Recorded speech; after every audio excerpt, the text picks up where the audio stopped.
Hello everybody and welcome to another episode of Better Life Project TV, the place to be to make your awesome business and life happen. Today's guest is unreal. I can't wait for her to share with you her story about how she is a multi-passionate entrepreneur, how she is basically killing ass at doing more than one thing, getting paid for more than one thing, and loving more than one thing. Guys, I am so excited to welcome to the show my really good friend, Emma Dowling. Thank you for having me, Sarah. Thank you. Delighted to be here. You are a perfect example of what I like to call a multi-passionate entrepreneur. Which basically, folks, means that you're doing a whole bunch of things. Yeah. You are the owner and beautician in your own beauty room, Emma's Beauty Room, director, coach, and competitor in Prodigy Barbell. Yeah. You are a coach, Olympic lifting coach in CrossFit Solace out in Bray. And I think maybe most recently a blogger around health, fitness and wholesome living on Barefoot Barbell. Folks, what did I say about multi-passionate? Yeah, there's a lot Have I gotten everything? I'm also in CrossFit Solace as the women's coach there in the mornings. Yeah. And I've started doing some personal training as well. Okay. So just one-on-one clients as well. Okay. So yeah, there's a load going on. But it's really exciting. I love the variety of it. Yeah. Nothing ever gets boring because there's just constantly new things happening, meeting new people, new clients, and dealing with loads of different challenges with each client, be it in beauty or in the health and wellness kind of. Jesus, it keeps you on your toes. Yeah, it's busy, but I love it. That's how I roll. When I met you about 4 years ago for the first time in CrossFit, you were working full-time as a beautician. Yeah. And then fast forward 4 and a bit years, your life is very, very different. Yeah. What happened to kickstart this multi-passionate journey? I think when I started off in CrossFit, I was really in a place where I was kind of stuck in a little bit of a rut. Mm-hmm. So going back to the beginning, I suppose, when I was in school, I was a really, really shy teenager. Was really comfortable in my little comfort zone and was quite happy just to linger around the back and, be nice and safe back there. Going to CrossFit was a huge challenge for me and my boyfriend, who's now my husband.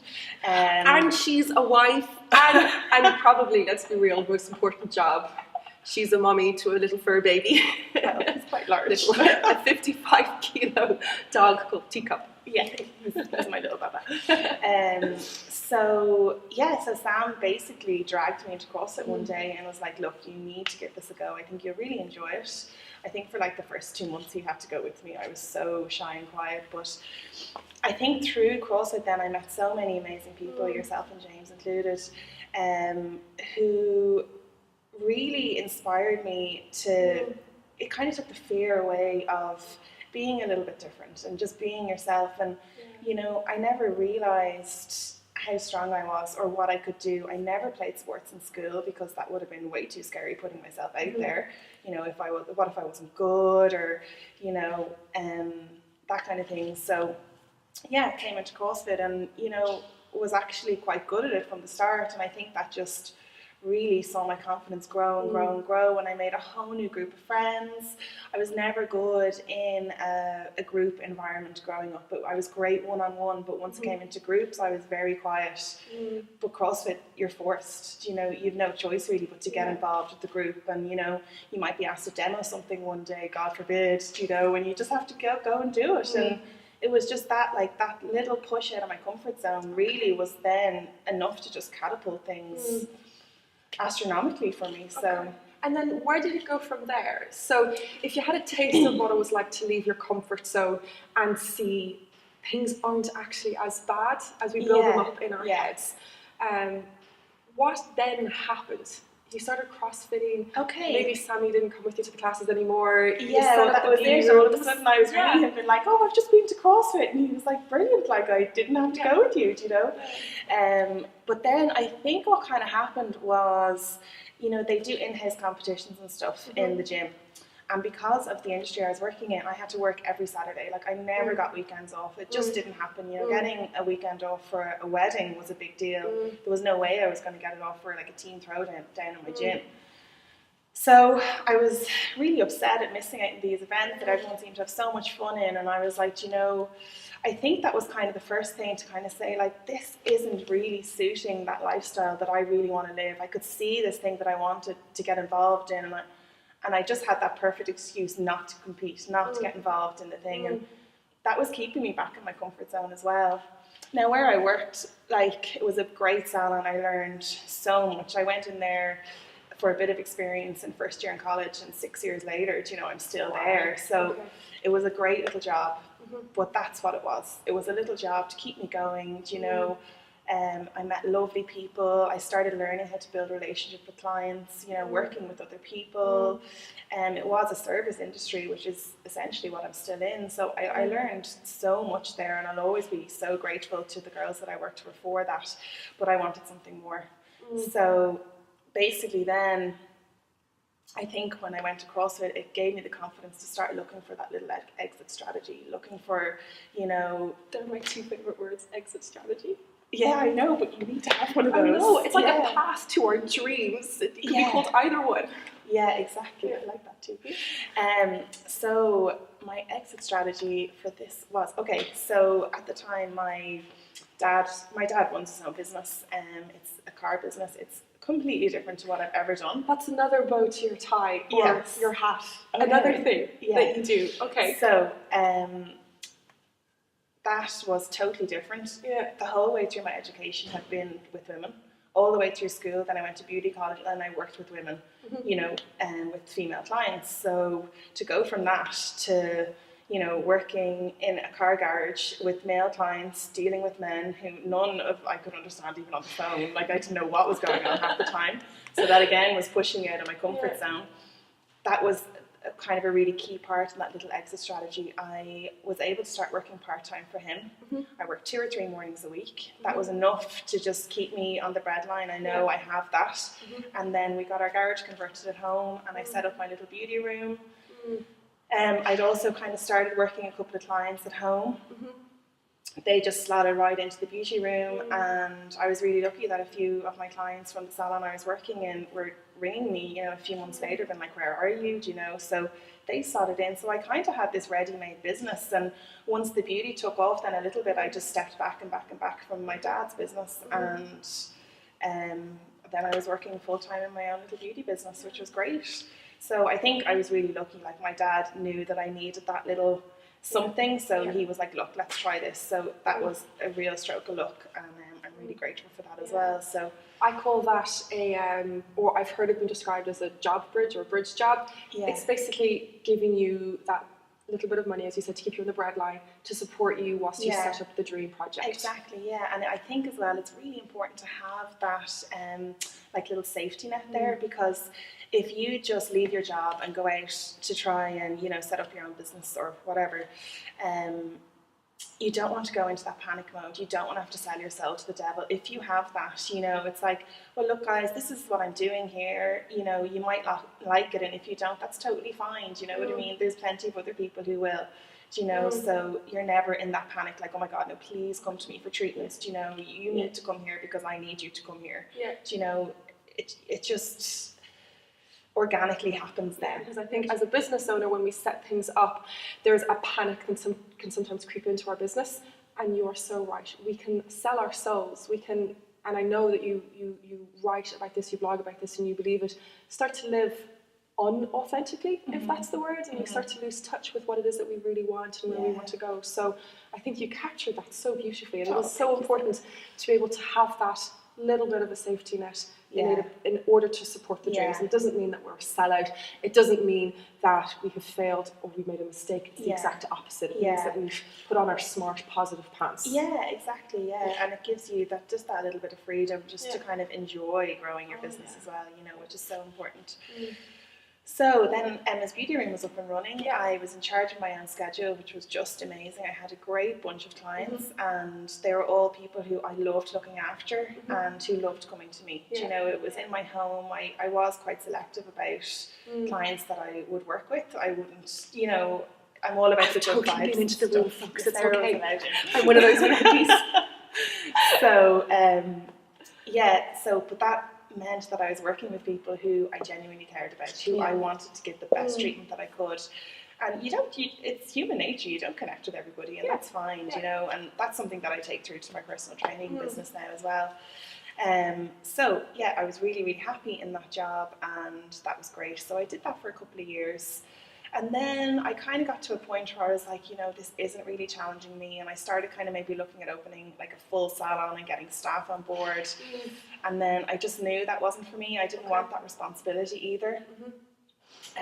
So I decided, look, let's just go and do a course and just to learn, you know. So I said, right, I'm going to go and do a personal training course. And the entire time that you were running your beauty salon, you were still training. Yeah. Were you competing as well at that stage? stage? I started competing at that stage in Olympic weightlifting.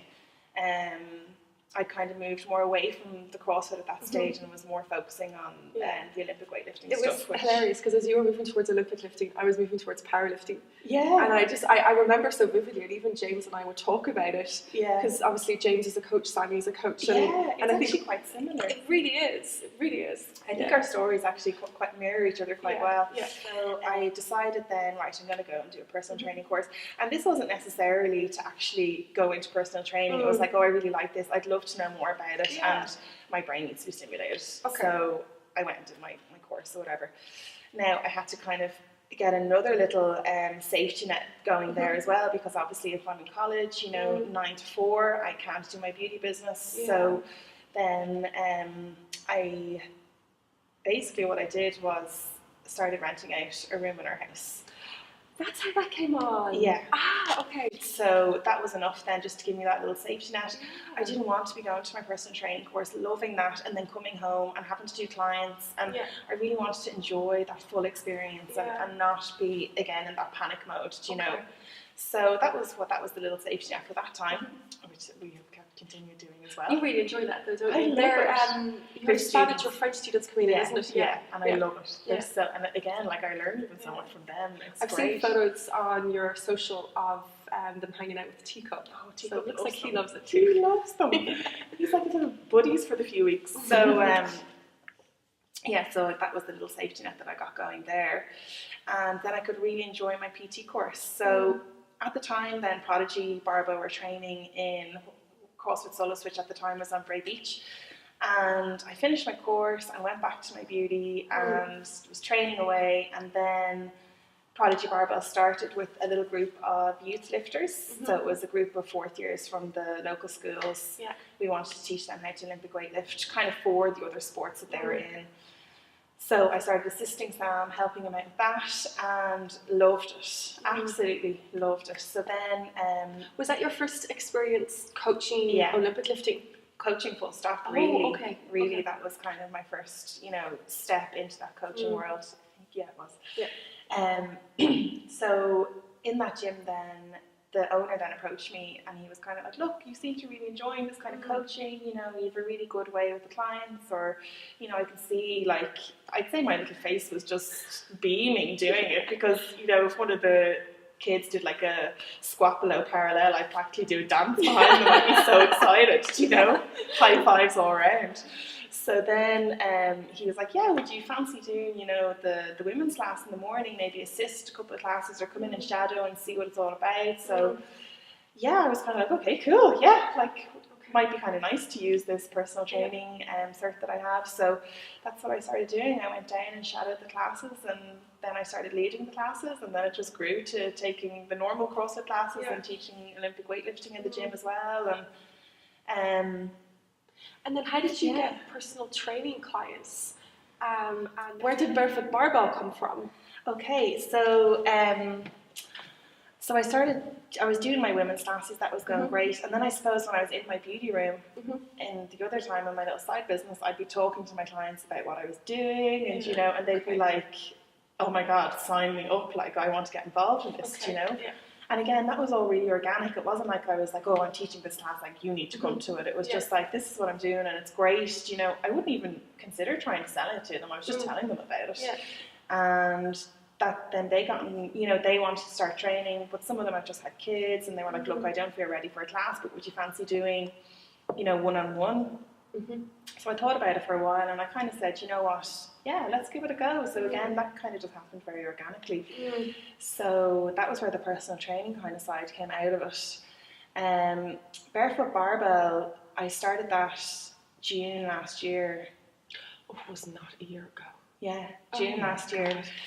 And I started that because between the beauty clients, the CrossFit women's class, my friends, my family, everybody would be asking me, like, what do you eat? And, you know, can I eat this? And have you any good breakfast tips? And all this kind of stuff. And, you know, asking me, like, about my story and how did you end up here? So I was like, okay, you know, I'm going to start a blog, because I was sending out big long emails a couple of times a week with different breakfast ideas and stuff. So I said, let's just get all this onto one platform that I can just link people up to. And that was basically, I never aimed to try and make money out of this or anything. It was just kind of a bit of fun, really. I'm quite a creative as well. I love creating things. So just creating the website and stuff, I really enjoyed.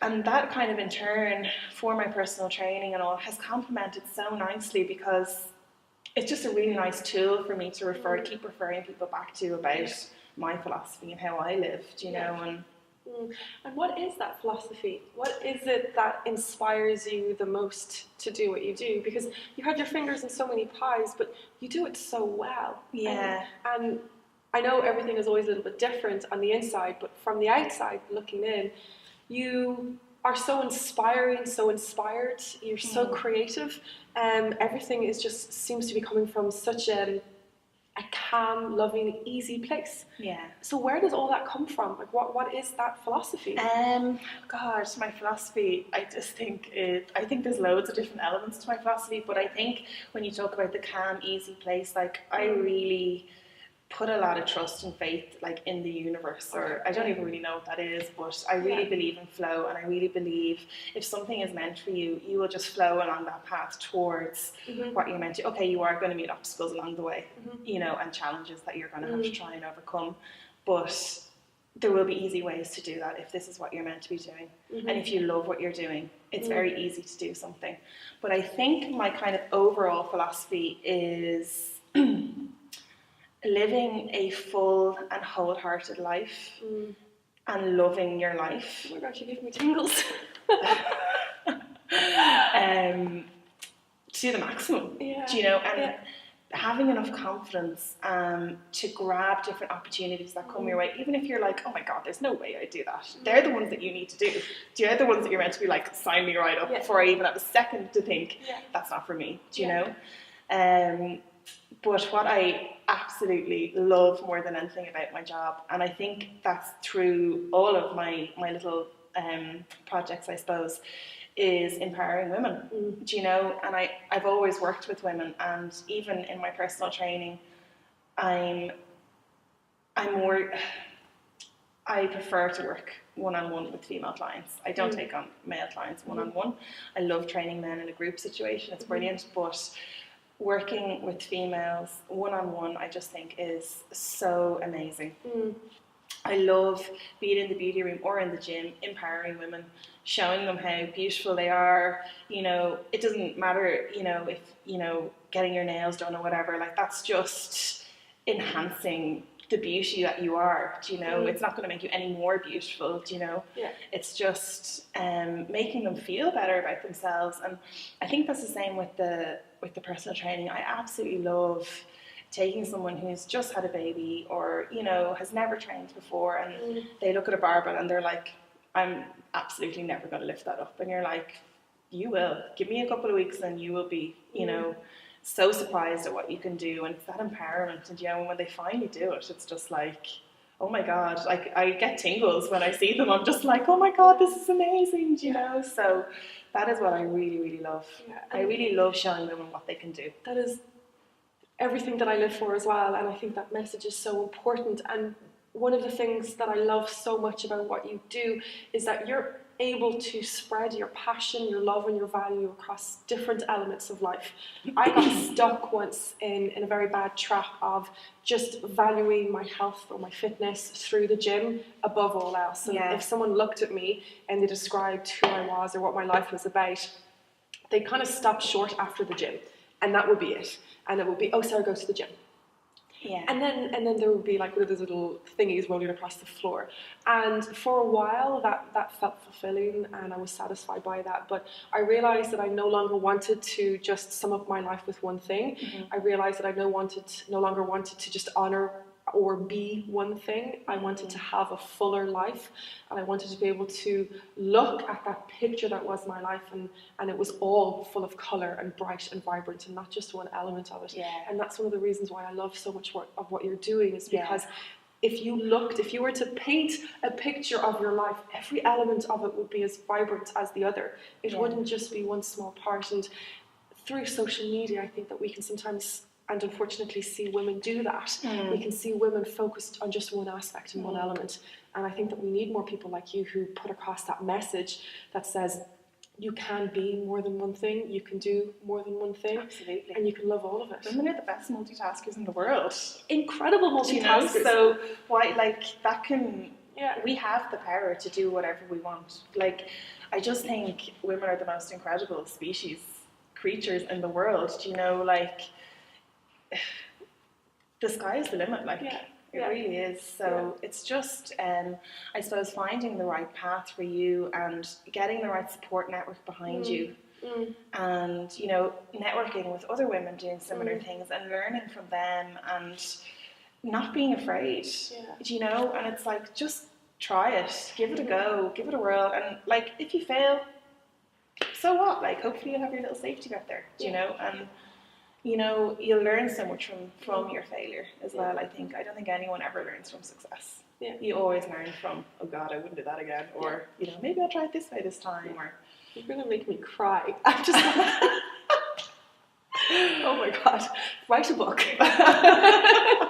You mentioned the idea of flow, the universe, a very sort of spiritual outlook on life.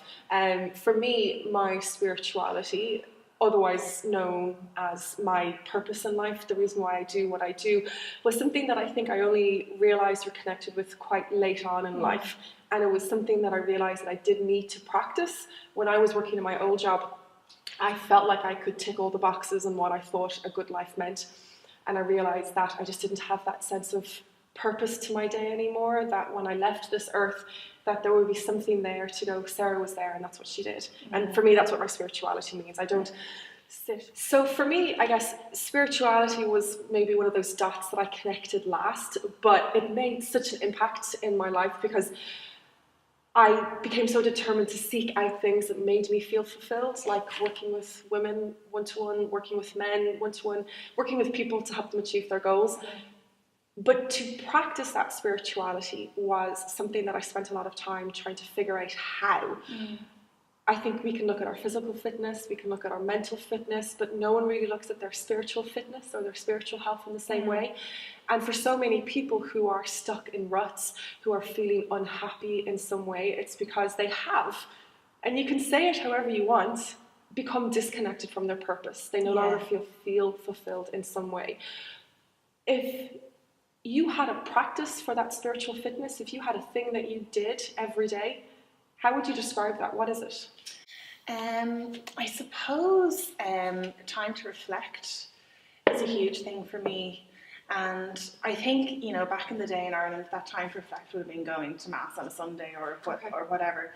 That's not how I practice my spirituality. I need time out. I need to be disconnected from social media. So what I generally do is I'll go into nature with my dog. Like, I absolutely love walking up around Bray Head or going anywhere that's outdoors. I love being outdoors. Like, that is where my soul just feels free. And that is where, you know, any problems that I'm having or issues that I'm facing, it generally will be solved on one of those. And it's just going over things in my head. And I suppose that's kind of, like, I am a very spiritual person, but it's in a very free and liberating kind of a way that I do it. I really, really believe in trusting your gut. I think you know, you will be guided towards whatever it is that you're wherever you're meant to be. Is where you're meant to be. And even when a really awful challenge comes up in your life or an issue, I think something positive can be taken from that. You know, that's put there for you to learn from. Yeah. You know, or it might be just to slightly put you off onto another path or something like that. So I think even just having faith in the challenges that come along in your life is really, really important. And I think for me, one of the things that makes what you're saying so believable, so true, is because you are also going to take the opportunity when you see it. You're also going to work and be consistent as well. I think there's an element of law of attraction that sometimes people forget about, is that you have to grasp what comes your way as well. Yeah, that's exactly and you can't just let it you fly can't by let it flow past. No, Yeah. you know, you do flow along, but when something comes along that you're like, yeah, I'd quite like to do that, or maybe I'd like to do it, or even if you think for like a second, yes, that could be for me, grab it, give it a go. Yeah. You know, give it a whirl. Yeah. In the last 4 years, with all of the different things that you've been doing, have you ever been challenged in any way? Have you ever experienced a setback? Yeah, loads of setbacks, loads of challenges. I suppose the biggest ongoing challenge for me is juggling everything. Okay. Do you know, I really am challenged with that quite often. Do you know, because I love what I do so much, it's very easy for me to let that take hold of my whole life, do you know? Yeah. So I suppose as well with my beauty clients, I build such a great relationship with them that I don't want to let them down, do you know? But if they ring me the night before they want an appointment and I'm not available, do you know? Yeah. And that might be that I'm not available because I'm up in the forest with my dog. Okay. Do you know? You prioritise yourself. I do prioritise myself, yeah, and that might sound selfish to some people, but I think it's completely essential, especially when you're in a service industry, which all my industries kind of are, my businesses are. All my industries. I didn't mean to sound like that. No, but you know, if I'm tired and worn down and like I can't give 100% to a client, then I need to look after myself. That self-care is just such a huge thing. Yeah. Do you know? And that took me a long time to learn. Yeah. Do you know? It does take a long time to learn. Because I think we're brought up to feel bad for saying no to others, and we're brought up to think that when we do say no to others, it means that we're being selfish, or that we're not thinking or not putting everyone else first. Yeah. And it shouldn't make us feel guilty or ashamed to be able to assert our own needs or desires. Absolutely, It's crucial. And I think if you look at some of the most successful people like you do prioritise self-care. And I think it should show people that it's a must. Whenever you're running a business in the service industry, in fact, it doesn't matter where you are or what you're doing. Yeah. You are important enough to be able to say, I matter. Yeah, absolutely. Yeah. And I think especially for women, that's something so important. Women's self-care, like they put everyone before them, their children, their husbands, their friends, you know, their family, their parents, like, you know, their dogs. If you have nothing left to give, I put a thing on Instagram there recently, you can't pour from an empty cup. Yeah. You know, you need to get that time doing whatever it is you like to do. Do you know, if it's knitting, if it's a salsa class, if it's walking in the woods, if it's watching a movie, whatever it is, do it and do it regularly. Do you know? Yeah. Does that help you juggle? If you find that you're getting overwhelmed or stressed out, do you just I literally have a tab in my diary that has Emma's time written on it. Okay. Yeah. And that will be slapped in on a day and I'll be like, right, do you know? So you almost preempt it. It's something that you organise your time around. Yeah, brilliant. I have to, because I'll just get stuck in the little whirlwind of life otherwise, do you know, and like that has happened. It'll come, it'll be like 2 weeks and I'll be like, I haven't had a day off, I haven't, you know, I've wanted to do this and I still haven't done it, do you know? Yeah. So I just think that's so important, and then I'll feel resentful. Yeah. We don't have to wait until we're burnt out to take a holiday, to take a break, or to look after ourselves. Yeah, I aim to like take a holiday or a break once a month. Yeah. And that could be a week away, like we went to Tenerife with the weightlifting club, or it could be I was in Westport last weekend with my friends for 2 nighs, and it was just amazing, do you know? And that's living for me. That's creating those memories. My time is more valuable to me than any amount of money that I could ever make. Yeah. I really do believe that at this day and age, time is our most valuable currency. It's the one thing that nobody has enough of, and that once you have spent it, you are never getting it back. So you need to spend it wisely. You need to spend it doing the things that fulfill your life, that make you feel whole, that when you're on your deathbed, when you're 150, as you always say, you're going, oh my God, that weekend in Westport with the girls, and we did that big long cycle and I nearly cried with the burning in my thighs. Do you know, that was amazing, do you know, or they're the things you're going to remember. Jesus, Emma, you're incredible.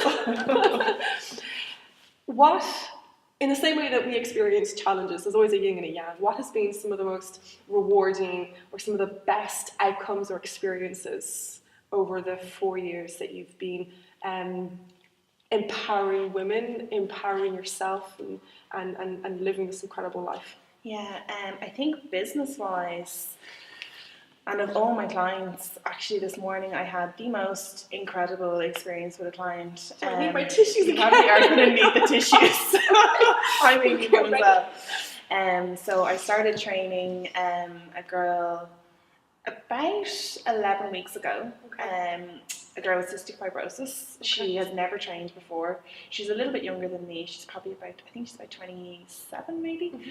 Never trained before, you know, grew up in a very protected world. Obviously when you have a sick child, you don't want to do anything to put them at risk. So, you know, sports were out of the question. You know, she was sick quite a lot, this girl, you know, and God, she's such a survivor. She's an amazing person.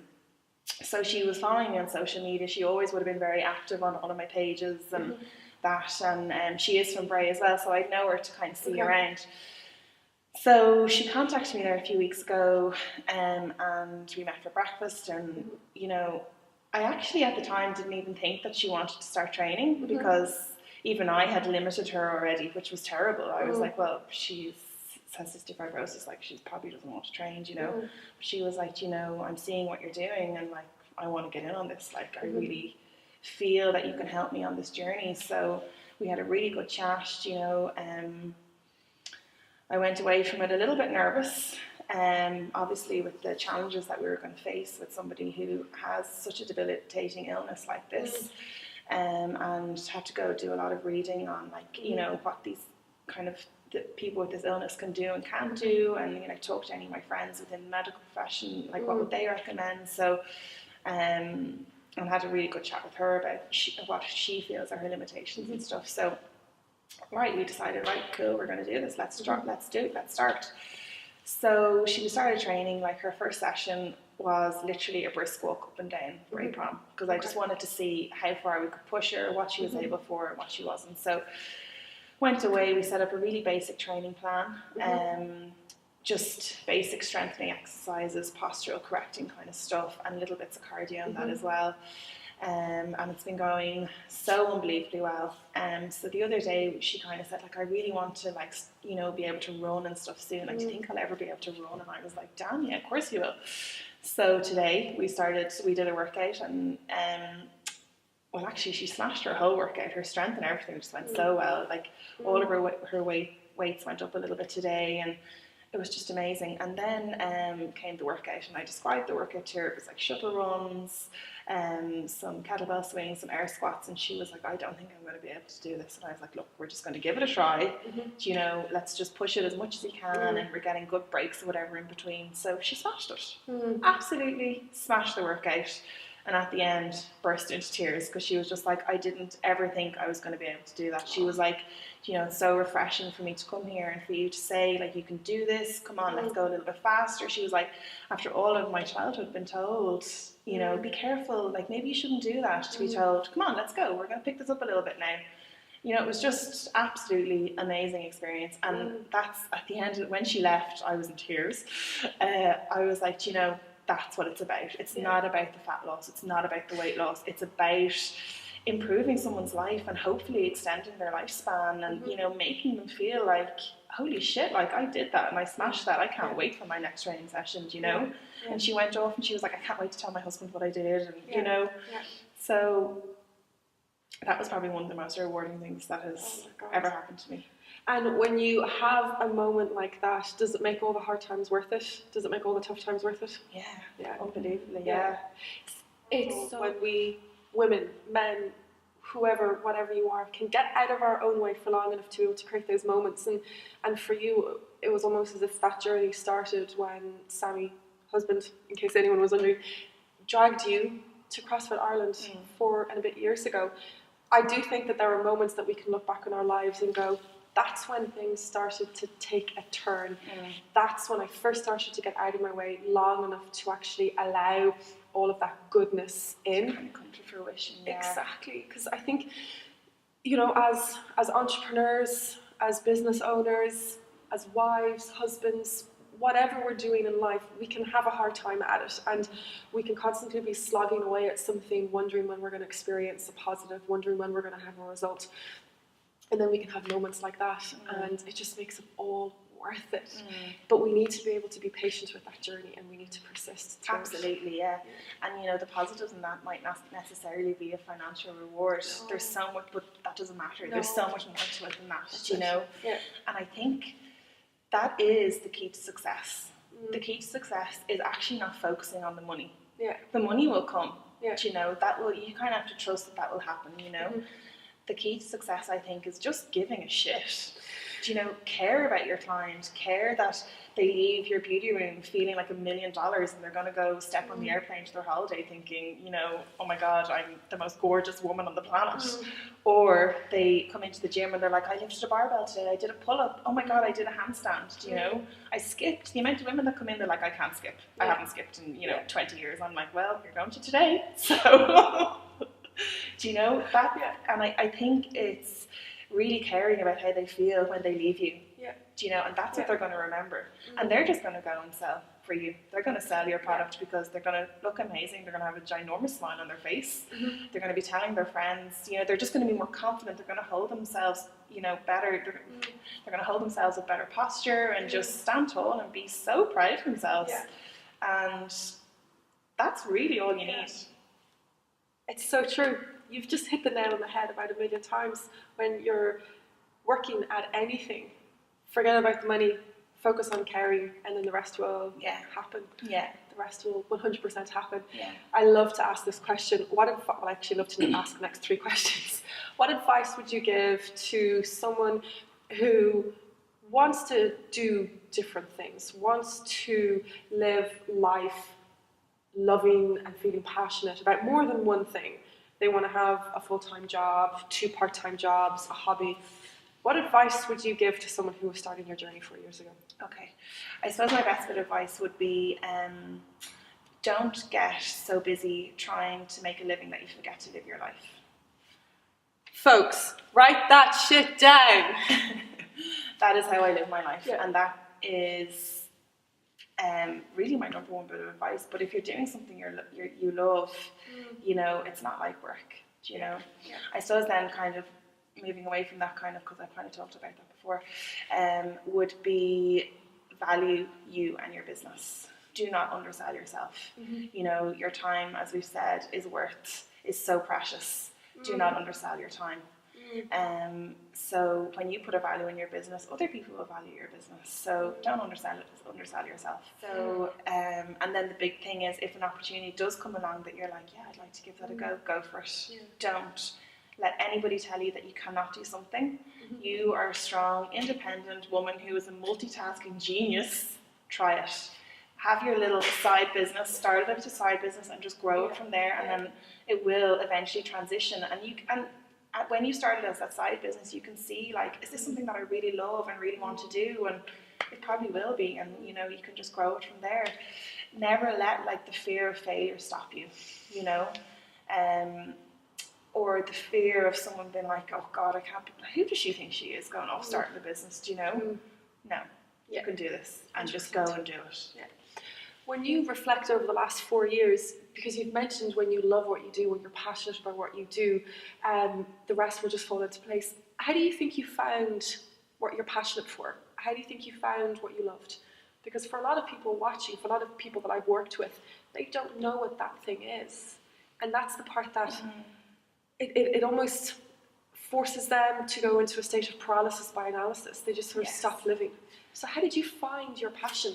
I suppose I was really lucky that Sammy really did actually physically drag me in through through the doors of CrossFit. Yeah. But I suppose my best bit of advice that I could give somebody who asks me that would be get out there, try loads of stuff, join a walking club, try join a CrossFit gym. It doesn't have to be strength and fitness. It can be anything.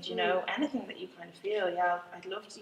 Theatre, art. If you're good at craft, why don't you start like a little Etsy shop on the side or something like that? Try everything. Don't let any opportunity pass you by. For me, I think one of the most important things that we can do is to almost forget about wanting to find out that one super important thing that we're passionate about, and like you said, just to start a phase of exploration in our life where we start to say yes. How exciting is that? It's incredible. Say yes, exactly. And even if you have to make sacrifices and other things in your life, say yes to things for yourself and your own personal growth, and that is where you will find what you're passionate about and what you love. Yeah. Yeah. Oh, I have goosebumps. What one thing do you do, and I'm going to ask you this about your life afterwards, what one thing do you do every day that helps to make your business or businesses awesome? So what habit or ritual do you do every day? Okay. Planning. Okay. When you have a few things going, you really need to be really good at planning. Yeah. Scheduling everything in. Scheduling, obviously for like the personal training and stuff, you need to have your sessions and everything ready to go. You can't just rock up and be like, oh, what are we doing today? So for me, getting my routine in place is just huge, and giving myself enough of a break between, doing my beauty clients, getting something to eat, going down to train or whatever. So that's kind of the most important thing for me, that I always don't always do well. There'll be some days I'll be like, oh God, I forgot, don't have time to have lunch today or something, But the intention is always there. And like I literally do in my diary schedule in eat and rest before training. Okay. For my own training. Okay. So yeah, I suppose that kind of planning is really important. And then what do you do to make your life awesome? Every day, one thing. I don't necessarily have one thing that I do, but I do one thing every day for me. Okay. So it can change every day depending on what mood I'm in. It could be sit down and have a coffee out in the garden for 20 minutes and switch off the phone, and that's fine. It could be going for a walk with the dog. It could be meeting a friend. I do one thing every day that's solely for me. That's not for anybody else. And I think that's really important. Yeah, me too. Yeah, me too. And I so think nice. I love that. And once I've done that, I feel recharged and regenerated. I'm like, right, I'm ready to go again. Yeah. Thank you from the bottom of my heart for coming onto the show. Thank you so much for having me. Blown me away, and I know if you had this effect on me that there were going to be so many people behind that laptop. Oh, I hope they like it. Very, very grateful that you are doing what you are doing. If anyone out there is looking for more information on where you can find Emma in her multiple hats, I'm going to let her show or tell us where we can find her on the social media platforms, and then also if they were looking for PT, coaching, or beauty treatments. Okay, so we'll start with the Barefoot Barbell. So barefootbarbell.com is my website. Then I'm on Instagram and Facebook, Barefoot Barbell as well, and Snapchat. Actually, I'm using Snapchat a lot, so I'm Mimi Collins 1 on that. Unusual name, but anyway, it works. And then Emma's Beauty Room on Facebook, and that's it, I think. Okay, and then CrossFit. CrossFit Solace then is the gym where I work, and I run my women's only CrossFit classes then as well. So it's a really, really great place, really nice, safe, secure environment for women to come, and it's a really nice place to just kind of start dabbling in that little that CrossFit path, I suppose, with a really great group of women who are so supportive and just really great fun, from all different age groups. So. And then Prodigy, if someone wanted to find out more information. Yes, Prodigy Barbell is on Facebook and Instagram. So that's pretty much us. Okay. Again, I'm going to have all of these linked either in the video or in the comment section below. If anyone wants to find out more about Emma, check all of the social media platforms and websites out. Thank you Thank you so much. So That was much. great. It really was. Thanks. Oh. Guys, thank you so much for checking into another episode of Better Life Project TV. Make sure that you guys stay tuned for next week when I will be bringing you yet another awesome guest who will help make your awesome business and life happen. Thank you so much for checking in, guys. Have a fantastic week. Bye-bye.